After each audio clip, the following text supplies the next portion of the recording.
Frequently, when looking at the history of starships, we tend to focus on the big ships, the grand ships, the heavy cruisers and the battleships, the really eye-catching ships. But sometimes it's actually the smallest starships that can make a big impact on history. Hello everyone, this is Venom Geek Media here, and today I'm going to be talking about the Cardassian Kraxon, because I mentioned it in my video about the Border Wars, my reanalysis of the Border Wars, so I felt like we should talk about it a little bit more. Originally, the Kraxon class was simply an illustration on the FASA STS site, until the wonderful Rizal 3D went and did a full 3D remaster of it, and it is available for you to download and examine to your heart's content and do whatever with. Links down below. Show Rizal some love. It's a wonderful design, it's a wonderful remaster. Now, as I said, this ties back into my video on pulling punches, and I'll talk a little bit more about the Kraxon and how it plays into that. The other reason I want to talk about the Kraxon is because I'll do a proper analysis, which I actually never did. I'll do a proper analysis of the ships of the Maquis conflict. The final reason is, as previously mentioned, I've compared Cardassia to Italy in World War II, and perhaps one of the greatest icons of not just Italy in World War II, but Italy in both World Wars, at least in the naval aspect, was the Maquis Torpedo Boat. This one's for you, Julio. And so, yes, we're going to be looking at the Cardassian Maquis Torpedo Boat, the Kraxon. So, let's just get right into it. So, the first thing to talk about is the origins of the Kraxon. The Kraxon was actually designed and developed in the 2280s. So, as I say, the 2280s is a very turbulent decade. It was the fall of the First Republic. It was after the Zenkethi War, where the Cardassians got their shit kicked in. And effectively, you had two transitional designs in this period, those being the Bralek class light cruiser and the Kraxon class. You can see with the Bralek in particular that they're moving towards that more recognisable Cardassian design style. However, they still haven't quite let go of the dual nacelle design. Those same dual nacelles that you can find on older ships like the Prakesh, Aldaras and Traegers. These are still very much around, but they are moving towards that more wing-style design. These two ships are really based on the lessons learned from the Zenkethi War. These are tougher, more robust ships. Emphasis is really placed on the armoured nature of these ships and their survivability. This is also why they're small. It's easier to better protect and armour a small vessel rather than a big ship. And then these two ships basically represent two sides of a coin. The Bralek is the idea of providing offensive mobility, fast attack. This is a problem that the Cardassians really had in the Zenkethi War. They really lacked any fast attack capabilities, and they also lacked any defensive firepower. So when the Zenkethi showed up in a system, it was very difficult for them to leverage any ships that could take out often large, powerful Zenkethi warships. And that's what the Kraxon addresses. So the original Kraxon is about 40 meters long and 40 meters wide, 3 decks tall, and has a crew of 21. That's 7 crewmen on the bridge, 9 in the torpedo bay, and 5 engineers. It had a relatively low warp speed because the nacelles were armoured, so this wasn't going anywhere fast, but it wasn't meant to be. This is a purely defensive ship. It's designed to hold Cardassian systems with disproportionate firepower. That's because it has 4 torpedo tubes. And that's it. Okay, it has a small particle cannon, but that's token. It does nothing.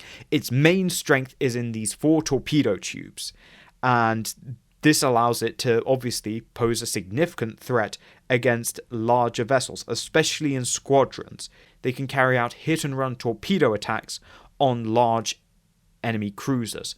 And of course, when the Cardassians were designing them, they were thinking of fighting Zenkethi cruisers and larger ships. Unfortunately, the Kraxon would have a run of bad luck. Not only was it, of course, impeded in its development by the Cardassian Revolution, and this led to it being actually underproduced not nearly as many were built as were intended originally. It then had the unfortunate fate of fighting in the Talarian Wars, in which it was almost practically useless. Why? Because the Talarian ships are small, maneuverable, and so very capable of avoiding torpedo attacks, especially at this kind of level of technology. And additionally, the Talarians made ample use of jamming and ECM to try and give themselves an advantage, or at least survival, against larger, more powerful Cardassian ships, which often had large amounts of heavy ordnance. So it didn't really do particularly well in the wars with the Talarians, and as a result it went into mothballs. Cardassians don't waste anything. However, luckily, the Kraxon saw a change in fortunes as it was brought out of reserves for the border wars with the Federation. The advantage of the Kraxon is that, of course, it can be easily upgraded. Its main weapon are torpedoes, and you can simply just give it the latest and greatest in torpedo technology. Okay, it's not necessarily going to be as great as a ship built from the ground up to use those torpedoes, but it's near enough for government work. It's still going to be pretty effective and substantially more effective than it was. So it was deployed with new torpedoes, and it was able to really operate in the ideal combat environment, that being a constrained combat space with a number of strategic choke points where they could operate in squadrons. You think about it, a squadron of 3 is firing a 12 torpedo volley. That's going to be enough to sink a lot of Starfleet ships. Certainly if all 12 hit, you're doing considerable damage. You're wiping Mirandas, you're probably going to do considerable damage to an Excelsior, and that's a big chunk of shields off of any modern Starfleet ship. And that's before you even launch a second volley. So it's a pretty lethal little ship. That being said, there were some drawbacks. Because it's such a small ship, it doesn't have a whole lot of acceleration that it imparts on the torpedoes, so the torpedoes tend to have relatively short range. Additionally, the actual sensors and fire control on board the Kraxon are not that great. They're obviously 23rd century vintage, and this does mean that it often suffers poor targeting and accuracy. It didn't really matter though, because the Kraxon was able to generate an outsized threat, given what it was. A long outdated, small ship. This is because it was able to use a number of tactics. Because it was small, it was able to pose as a civilian or merchant ship, and often infiltrate the shipping lanes and then ambush any Starfleet ships that came close. It was also able to very easily use celestial bodies, such as the Badlands or the McAllister Nebula, which really borders the frontier, as well as other, things like asteroids. It can easily hide in the shadow of an asteroid, and it's relatively well armored, so actually you can take this into more dangerous environments, like closer towards a star or indeed inside the atmosphere of a gas giant. It is robust enough. So that means that it can almost pop out from pretty much anywhere to launch its pretty devastating volley of 4 torpedoes. So it was pretty good as an ambush vessel, and a frequent tactic was that the Cardassians would, seize a system, they'd drive off the meager Starfleet patrols, and then when Starfleet returned with a task force, they'd chase off the Kulinors and Ekors, and, they think it's all over. And then out of nowhere, a squadron of Kraxons would appear, dump a torpedo volley at something, and then get out of there, or indeed just go down swinging. But in any case, they were able to generate an outsized threat and perform pop-out attacks. The USS Hart and the USS Savol were both taken out by Kraxon-class ships. Now, in the grand scheme of things, that's not all that many. It's certainly not as many as any of the Cardassian cruisers, but given what this ship was, and given what it represented, it was quite the propaganda victory for the Cardassians. Now, after the Cardassian border war came to a close, it was retired. You can't see, but I'm doing the finger quotations.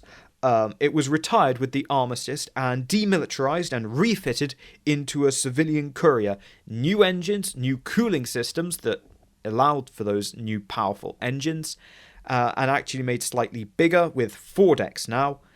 And strangely enough, After the Cardassian border wars, it became a very common sight in the demilitarized zone. Weird. Well, not so weird, because it doesn't take very long for the Cardassians living in the demilitarized zone to remilitarize their Kraxons. This time with 6 disruptor emplacements and a central light disruptor turret, which was there expressly for the purposes of taking out small fighter craft. So you had a simultaneous capability of engaging small to medium-sized starships, as well as then smaller fighter-sized things, very effectively with this ship. So the refitted Kraxon has a length of 72 meters and a width of about 62 meters.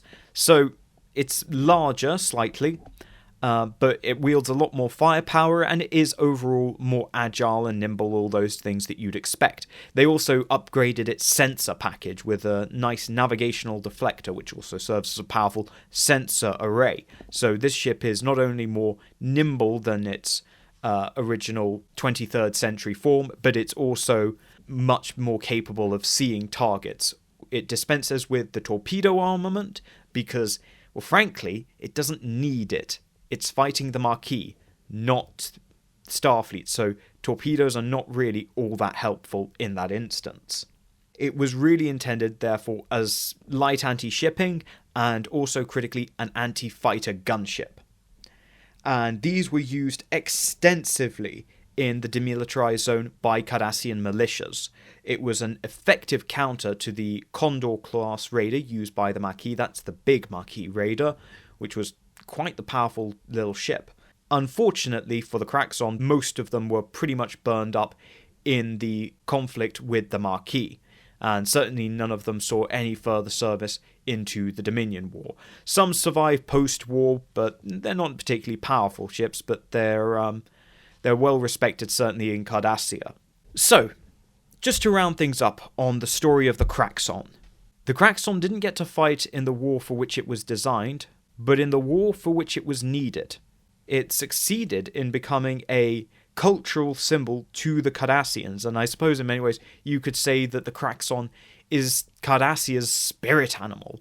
It is their ship. It is 100% like how Cardassia sees itself in the wider quadrant. It's a good example of doing a lot with very little, and no matter what, persevering in whatever you're trying to do. Even if what you're trying to do is idiotic and stupid, just like the Monty Python Black Knight, they'll keep fighting, they'll keep swinging, and the Kraxon is a perfect embodiment of that. It's a very characterful little cardie. So, thank you all for watching. Leave your thoughts in the comments below. Make sure to give your love to Rizel and check out all her Cardassians, actually as well as Minna2000. That's another artist I'll shout out. And I will see you all in the next video. Special thanks to now over 100 members for supporting the channel. My glorious Navarks, Tully DT, Rella, Macross Schaffer, Sean Farrell, and Zaylan Maru. My ever-dutiful commanders, Philip Ty, Birdmonster, Jeff Hallam, Mark Philippe, Khan Strider, Gabe Logan, Adam Bowman, Nicholas Walsh, Martin McConville, JC Tech Wizard, Alcara Dreamer, Gloom Cookie, Der Monarch, Jamal Soto, and Tin Alt. And I salute my Centurions, Pendleberry, Marcus Hall, Julian Arnott, Freedom Trooper, Okokatum Questo, John Nicol, Athis Collection, Tobias Klein, Marzarine, Bird of Play D3, Khan the Skektal Overlord, David Jackson, Guy Haslam, Quentin King, Shipmaster, and Valletta Petra Siren. And I thank all my loyal sub-lieutenants, and I welcome Kei Xiang, Carolus Magus, Michael McLeod, Exarch Gaming, Agent 007 Kozan Demrakan, Traven 158, and Grant Mills. Thank you all for supporting the channel, and I will see you all in the next video.